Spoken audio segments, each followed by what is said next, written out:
Vídeo de hoje bastante especial porque atendendo pedidos aqui, vamos conversar e entender a tese de investimento da Allos, que é uma administradora que detém uma grande porcentagem dos vários shoppings espalhados pelo Brasil.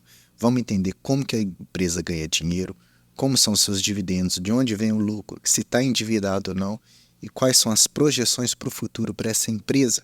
E ver se faz sentido com a nossa tese de investimentos aqui. Espero poder te ajudar bastante nesse vídeo, tá certo? Bem-vindo ao canal do Investidor Classe Média, eu sou o Gustavo e bora pro vídeo. E a Allos, pessoal, é um grupo de administração de shoppings, eles detêm na carteira dele uma grande porcentagem de vários shoppings espalhados pelo Brasil, que começou esse grupo em 2023, em janeiro de 2023, mais precisamente, começou-se a Allos, mas isso veio um pouco antes, tá? Antes de tudo isso, lá em 2011, tinha a empresa Sonai, que já era parte tomava conta dessa administração, né? E em 2012 lançou-se a Allianz.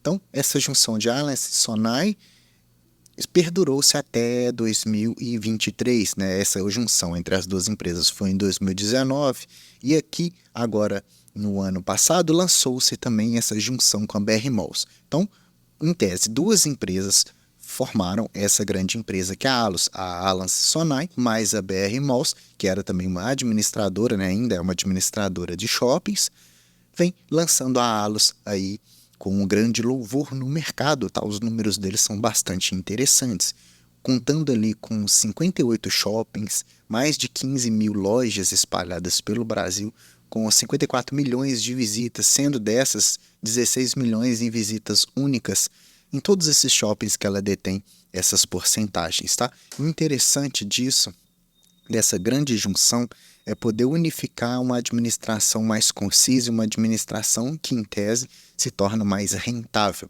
tá? Com isso, a Allos, ela entrega, né? Ela entregou em 2023, na verdade, ali no seu primeiro ano de funcionamento com esse grupo pronto, uma receita líquida de 2,7 bilhões de reais, né? Um EBITDA de 2 bilhões, um fluxo de caixa operacional como o AFFO aí, é 1,2 bilhão de reais, mostrando essa junção bastante perene e bastante concisa no mercado de shoppings, né? Então, é uma empresa que vem se mostrando bastante rentável, apesar de ter sido aí no seu primeiro ano, tá?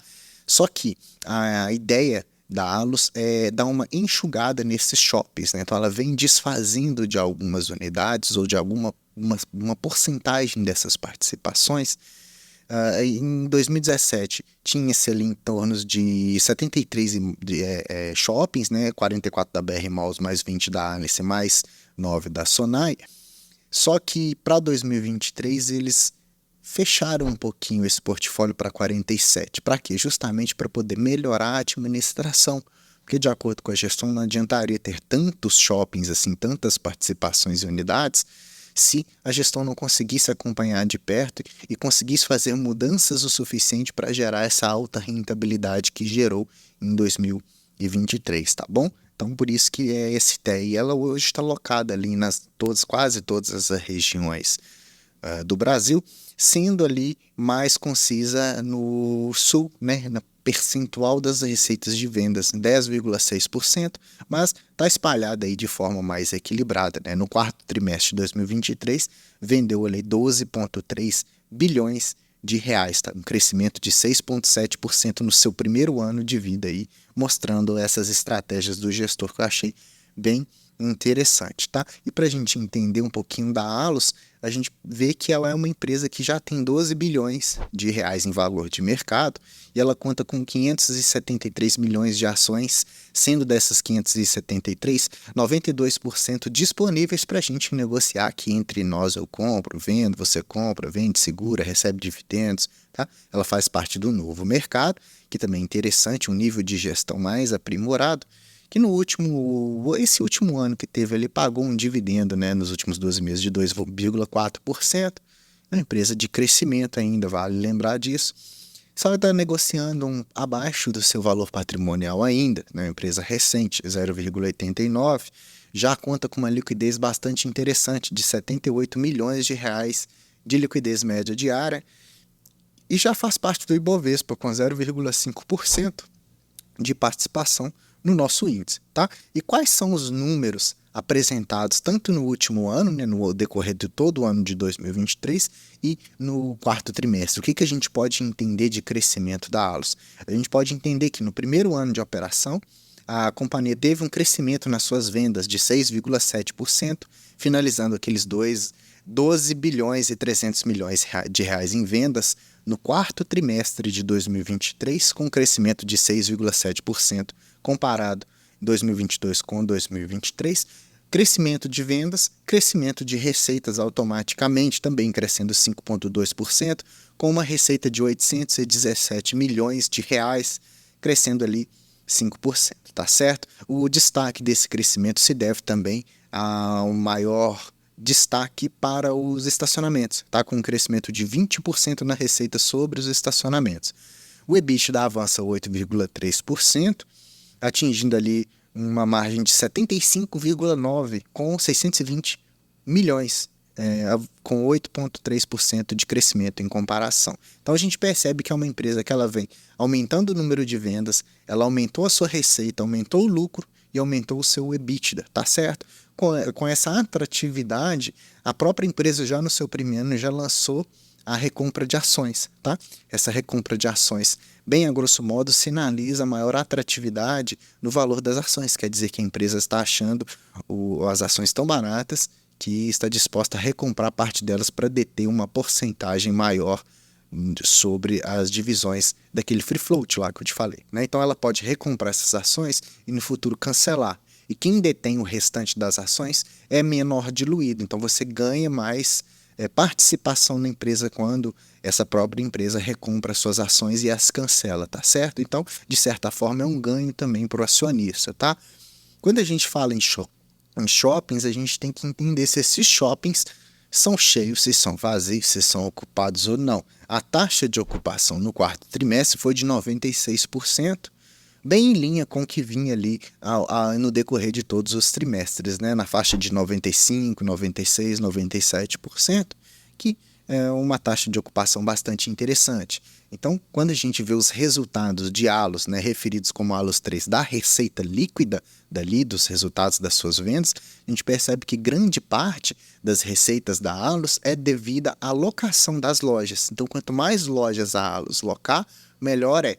Fato é que ela conseguiu fazer em alguns shops? Ela conseguiu pegar aquelas mega lojas que não estavam dando tanto lucro, por exemplo, lojas Americanas, Casas Bahia, Carrefour, que eram lojas enormes, e dividiu dentro do mesmo shopping de uma maneira mais estratégica pequenas outras lojas, onde ela conseguia alocar por um preço mais atrativo, ainda conseguia receber mais de uma forma mais rápida do que se ela esperasse para alocar para outro inquilino que ocupasse uma loja tão gigante, né? E você fazendo lojas menores nos shoppings também toma mais um formato de shopping brasileiro. Essas mega lojas a gente observa muito nos shoppings dos Estados Unidos, nos shoppings americanos. Aqui está se moldando com lojas menores, o que facilita muito o recebimento da receita e o menor fluxo de inadimplência e de inadimplência física também. Então, 72% é devido à receita dessas locações. Então, tudo que ela recebeu, 72% dos aluguéis, tá?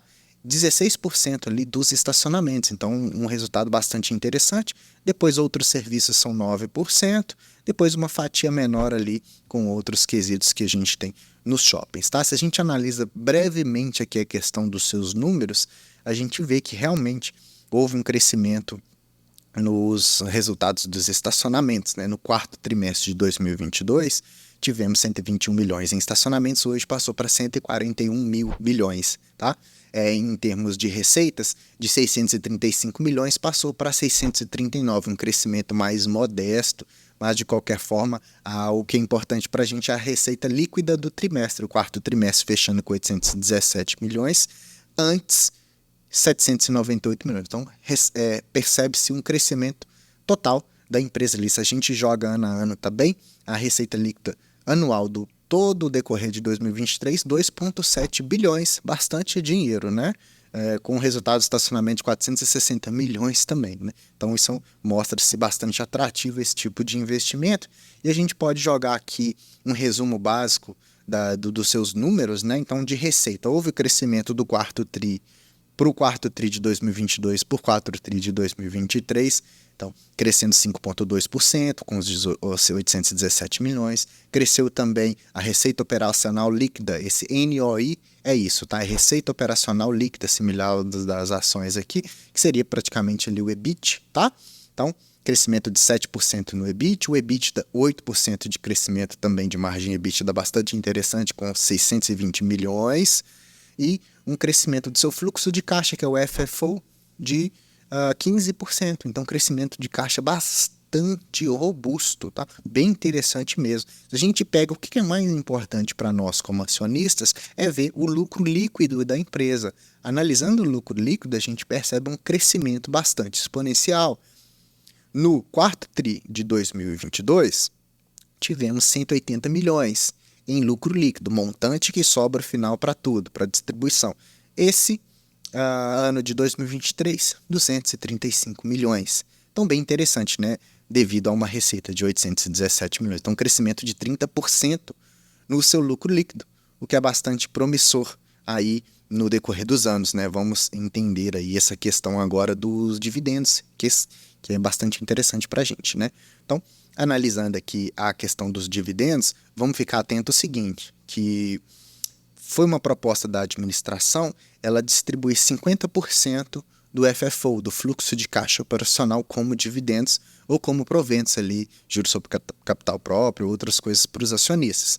Então, esse ano de 2023 somou-se para a distribuição em 2024, né? Até dia 30 de abril, se você tinha essas ações, você ia conseguir receber esses dividendos de 611 milhões, tá? Então, bastante dinheiro, que é metade do FFO, que foi de 1,2 bi, né? Então, bastante dinheiro, tá? Vamos ficar atento ao seguinte, pessoal. A gente teve um lucro líquido de 235 milhões, porém o FFO, o fluxo de caixa operacional, foi de 1,2 bi. Fica aqui que você vai entender mais para frente, eu vou te mostrar um pouquinho dessa diferença para a gente ficar atento e não ficar tão alvoroçado com a aula, tá? Olha só, então para a questão dos dividendos, você iria receber ali 1,11 por ação, se você estivesse até dia 30 de abril, com pagamento até dia 15 de maio e outro dia 15 de junho, então 2 de 55 centavos, tá?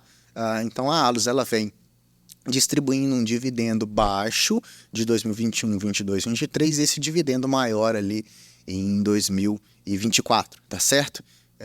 Com o seu mapa de calor de dividendos, geralmente em maio, na maioria dos casos, e agora vai pagar ali fracionadamente maio e julho, né, deste ano. A gente não tem uma previsão para o próximo ano, tá?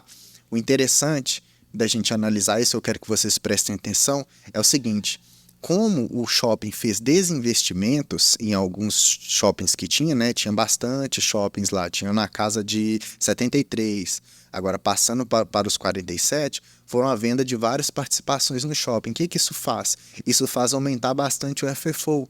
Então, aumentando o FFO, distribui-se também mais proventos. Então, não fique tão deslumbrado se o próximo dividendo vier um pouco menor. Claro que isso não é uma previsão, eu não sei o que vai acontecer, porém, não fique tão deslumbrado, porque quando você analisa um dividendo, praticamente dobrou do ano passado, de 2023 para o de 2024, né? Então, pode ser que seja um não recorrente, tá bom? Então, fica atento a isso, mas a gente também não investe só por conta dos dividendos, né? A gente tem toda uma tese aí, pessoal, cada um investe nas empresas que gosta e que acha conveniente, tá? Quando você olha o gráfico de cotação e lucro, por exemplo, você percebe que o lucro está muito alto para uma cotação que vem caindo, tá? Lucro muito alto pode sinalizar um pouco desses não recorrentes das vendas dos shoppings, né? A gente não sabe se essas vendas vão continuar com o passar dos anos, tá certo? Falando nessas vendas, falando de empresas, a gente tem que analisar também suas dívidas, né? Então, o endividamento segue controlado, com 2,0 dívida líquida por EBITDA, sendo a maior parte atrelado ao CDI e depois atrelado aos pré-fixados e um pouquinho só da inflação, lembrando que ela tem um custo médio de caixa, pelo menos no último trimestre, de 0,7. Então, um caixa que vem ali, de certa forma, diminuindo um pouquinho as suas dívidas, tornando a empresa mais saudável, tá? Aqui para você ter uma noção das receitas e dos lucros nos últimos anos, a gente vê que ela vem de 2010 até 2022 com um crescimento bem resiliente, um crescimentozinho médio, fraco, com lucro ondulatório. Depois que uniu com a Allos, aí a Sonai e a BR Malls, que fez a Allos, na verdade, então teve esse crescimento de receita absurdo. Esse crescimento de receita absurdo com um lucro maior do que as próprias receitas, isso pode ter sido do não recorrente da venda dos shoppings, tá? Então, é importante quando você for analisar as suas ações, você vê aqui no site do Investidor 10, mas também lê a release de resultados ou deixar aqui no comentário uma empresa que você quer que a gente analise, que a gente vai investigar para você o que está acontecendo. Com tudo isso, desde da fusão, transformando-se BR Malls e Sonai com a Allos, a gente tem uma ação crescente, né? De 10% do ano passado para cá. Houve uma certa ondulatoriedade aí no valor da cotação, mas hoje valendo R$ 20,27, tá? Não existem recomendações pelos analistas, cabe a você decidir o que é melhor para a sua carteira de investimentos. Aqui a gente traz os números, tá certo? E se a gente percebe se foi um bom investimento mesmo, desde a fusão da criação da Allos com os outros indexadores, a gente percebe que, de certa forma, a Allos vem vencendo nos últimos meses todos os indicadores, tanto o Ibovespa como o indicador de renda fixa. Porém, aqui nos últimos meses de 2024, teve uma queda de rentabilidade grande, onde ela perdeu. Claro que isso é uma foto do passado bastante recente, né? Um ano não dá para a gente ter tanta noção assim, mas fica aqui o estudo para a gente poder analisar essa empresa, né? Como eu sempre digo, se for investir, analisa o perfil da sua carteira de investimentos, a porcentagem que as suas ações fazem parte de segmentos diferentes, similar ao que a gente faz na carteira do canal, e se fizer parte da sua tese de investimento, você vai ficar à vontade aí de conferir com as informações que eu pude passar, tá bom? Espero que você tenha ficado feliz com essa informação, e eu tenho um pedido para quem ficou até o final aqui do vídeo muito importante. Eu queria que você compartilhasse algum vídeo meu qualquer que você gostasse mais, inclusive esse aqui, para algum grupo que você tiver aí no chat, no WhatsApp, ou alguns amigos, ou para a família, porque o crescimento aqui no canal tá, de certa forma, em alguns momentos desestimulador, e eu preciso que a gente consiga crescer mais para eu me doar mais para o canal, para poder fazer conteúdos cada vez melhores, tá certo? Porque o meu tempo aqui é um pouco corrido também, porque eu concilio com o meu outro trabalho, tá? Então fica aqui, se você gostou, se esse vídeo fez sentido para você, compartilhe com alguém para mim que eu vou ficar bastante feliz, tá? Não esquece, deixar o like, se inscrever se você não é inscrito, ativar o sininho para receber todas as novidades que a gente tem aqui. Comenta para mim o que você achou da Allos, essa nova empresa aqui no mercado, tá bom? Te vejo no próximo vídeo, até mais.